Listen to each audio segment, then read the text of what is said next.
as a future doctor, you would be in a hospital or some clinic or something, rubbing shoulders with others who have different views. But they're going to see you day in and day out, how you live, one, how you handle crises in patients' lives.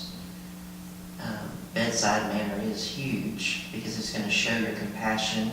It's going to show that you have an authentic faith that guides you.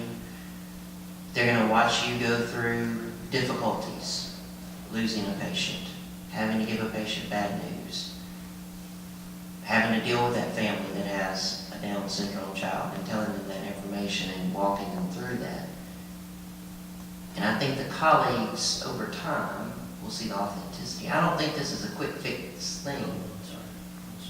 This is a everyday, authentic living before watching world. And when I think about the revivals, there's always these leaders that come up. They weren't superstars.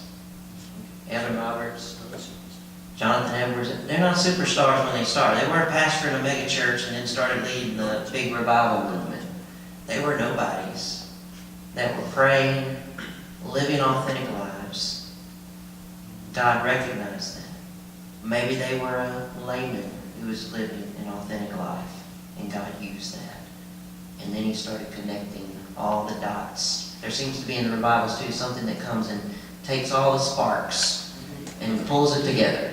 First Great Awakening, it was George Whitefield. There were different things happening in the colonies and in England, and then George Whitefield comes and puts it all together.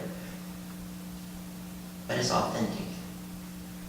The world today wants authenticity, lived out every day. They've seen the lies, they've seen the fakeness. They want to see the genuine. For me, I'd answer today, if you've been in any of my classes, I've been teaching on the Christian response in Germany to the Third Reich and to the things they were doing, which meant euthanasia, which meant all these different things were happening, some quietly, some a little bit more openly. And the church didn't speak out. Just a few people in the church speak out. So I totally agree, number one there, and keep your heart soft. Keep your heart soft.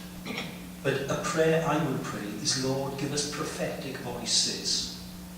And although it might not be my voice, raise up people who will be able to show the evil.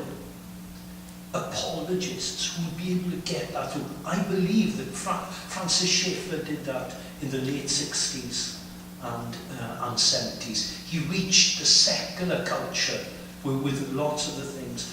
And we need to continue to pray that we will have voices which will really show up the evil, and evil is the word, behind some of these movements. May God raise up people, and if it's not us, may he please raise up somebody to speak up.